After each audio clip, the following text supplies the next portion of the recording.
अस्सलामुअलैकुम, welcome to my YouTube channel. मैं हूं Ushma Jamshed and I am doctor of natural medicine. मेरा ये यूट्यूब चैनल बनाने का मकसद ये है कि मैं लोगों को एजुकेट कर सकूं, उन्हें गाइड कर सकूं कि किस तरह हम अपनी हेल्थ को बेहतर बना सकते हैं या हम बीमारियों से कैसे बच सकते हैं। असल में होता क्या है कि हम चीज़ों को बहुत मामूली समझकर इस्तेमाल कर रहे होते हैं, जैसे हर्ब्स हैं, स्पाइसेस, मसाला जात या फ्रूट्स हैं, वेजिटेबल्स हैं, क्योंकि हमें उनके बेनिफिट्स का उस तरह से अंदाज़ा नहीं होता। देखें, किसी भी चीज़ से हम फ़ायदा तभी उठा सकते हैं जब हमें उस चीज़ के मुतालिक कंप्लीट इन्फॉर्मेशन होगी।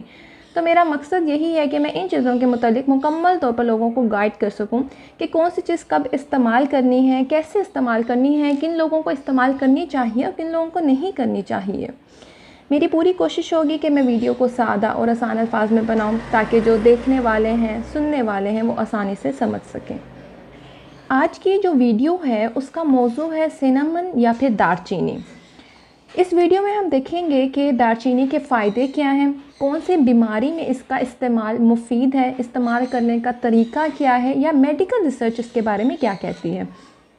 सबसे पहले तो मैं दालचीनी के मुतालिक एक मज़े की बात बताती चलूँ कि ये एक मिरेकल स्पाइस है और इसे हम क्वीन ऑफ हर्ब्स भी कहते हैं।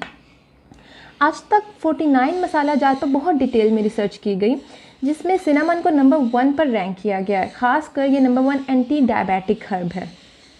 अगर हम 1 टेबलस्पून दालचीनी लें तो उसमें टोटल 19 कैलोरीज मौजूद होती हैं, जबकि इसमें ज़ीरो फैट्स, ज़ीरो कार्ब्स हैं। इसमें कैल्शियम, आयरन, फाइबर्स मौजूद होते हैं, वाइटामिन्स मौजूद होते हैं, जिसमें विटामिन के है, बी, ए, सी, ई, यानी कि वाइटामिन्स की भरमार है। अगर मैं इसके बेनिफिट्स बताना शुरू करूं तो नंबर 1 ये एंटी बैक्टीरियल है, यानी कि हमारे गट में, इंटेस्टाइन्स या आंतों में जितने भी बैड बैक्टीरिया हैं ये उनकी ग्रोथ को कम करती है। नंबर 2 इसका एंटी फंगल इफ़ेक्ट है, यानी कि फंगल इन्फेक्शंस में भी बहुत इफ़ेक्टिव है। नंबर 3 इसका एंटी इन्फ्लेमेटरी इफ़ेक्ट है। सिनेमन में एक केमिकल कॉन्स्टिट्यूएंट मौजूद होता है सिनम एल्डिहाइड, वो बेसिकली इन्फ्लेमेशन को कम करती है। अब बॉडी में कहीं पे भी स्वेलिंग है या सूजन है, चाहे वो गले की सूजन हो या फिर जॉइंट्स में जिनमें स्वेलिंग या पेन स्टार्ट हो जाता है, जिसे हम आर्थराइटिस कहते हैं, तो ये उसके लिए भी बहुत इफ़ेक्टिव है। वुहान में जब कोरोना वायरस फैला तो सिनेमन के ऊपर बहुत रिसर्च की गई, तो देखा गया कि ये हमारी क़ुव्वत मुदाफ़अत को भी बढ़ाती है, यानी कि ये हमारे इम्यून सिस्टम को भी बेहतर करती है। इसके अलावा इसका एंटीऑक्सीडेंट इफ़ेक्ट है। हमारी बॉडी में कुछ फ्री रेडिकल्स बनते हैं जो कि आहिस्ता आहिस्ता हमारी बॉडी जो ऑर्गन्स हैं उनको डैमेज करती जाती है, जिसकी वजह से जो एजिंग का प्रोसेस है वो भी स्पीड अप होता चला जाता है। तो दालचीनी उन फ्री रेडिकल्स के लेवल को भी हमारी बॉडी में कम करती है, इसी वजह से इसका एंटी एजिंग इफ़ेक्ट भी है। ये एंटी डायबिटिक है। 2012 में चाइना में एक रिसर्च की गई थी जिसमें 69 डायबिटिक पेशेंट्स लिए गए और उनको 3 ग्रुप्स में डिवाइड किया गया, ग्रुप ए, ग्रुप बी और ग्रुप सी में। जो ग्रुप ए था उनको रोज़ाना 120 मिलीग्राम सिनेमन दी जाती थी, जबकि जो ग्रुप बी था उनको 360 मिलीग्राम, और जो ग्रुप सी था उनको सिनेमन नहीं दी जाती थी, वो अपनी मेडिकेशंस पर ही थे। 2 से 3 माह बाद जब इनके ब्लड शुगर लेवल चेक किए गए तो ग्रुप ए और ग्रुप बी दोनों के ब्लड शुगर लेवल में वाज़ेह तौर पर कमी आई थी, जबकि ग्रुप सी के ब्लड शुगर लेवल में कोई चेंज नहीं आया था।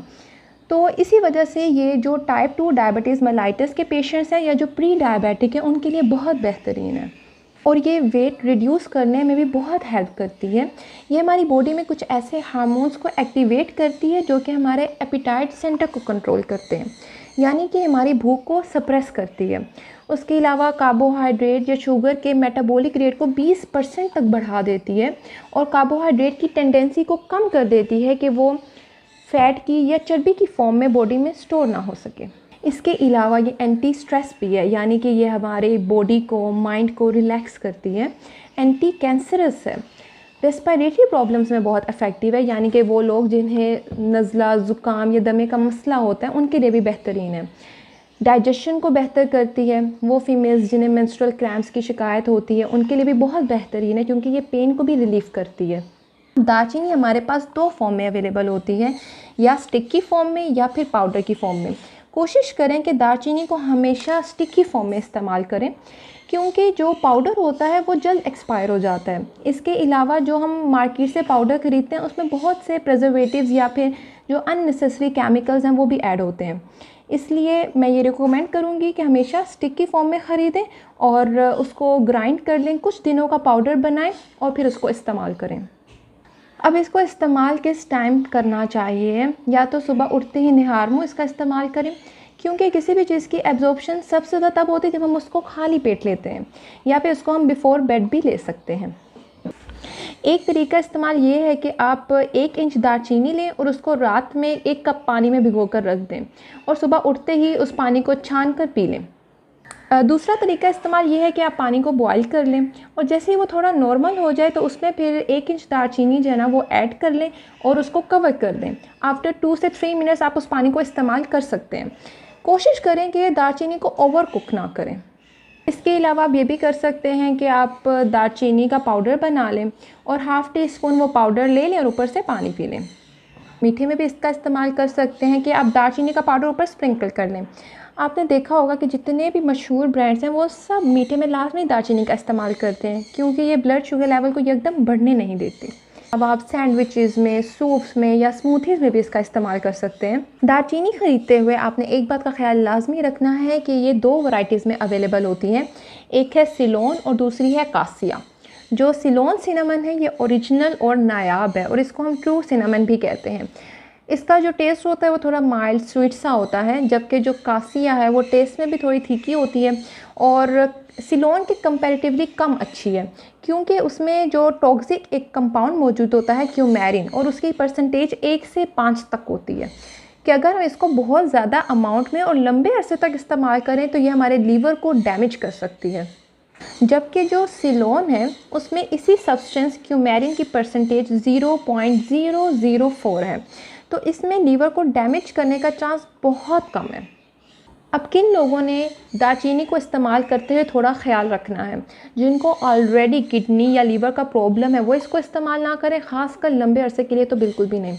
बच्चे इस्तेमाल ना करें। डेली बेसिस पर जो प्रेग्नेंट ख़वातीन हैं वो इसका इस्तेमाल ना करें, ख़ास करके फ़र्स्ट और सेकेंड ट्राइमेस्टर में। जिन लोगों को दालचीनी से एलर्जी है वो इसको इस्तेमाल ना करें। या जो लोग ऑलरेडी ब्लड प्रेशर को कम करने की मेडिसिन ले रहे हैं या ब्लड थिनर्स इस्तेमाल कर रहे हैं वो भी इसको इस्तेमाल ना करें, क्योंकि ये भी खून को पतला करती हैं। मुझे उम्मीद है कि क्वीन ऑफ हर्ब्स का ये टॉपिक आपको पसंद आया होगा। बहुत जल्द इंशाल्लाह मुलाकात होगी एक और इन्फॉर्मेशनल वीडियो में। तब तक के लिए मुझे इजाज़त दें और अपना बहुत सारा ख्याल रखें। अल्लाह हाफ़िज़।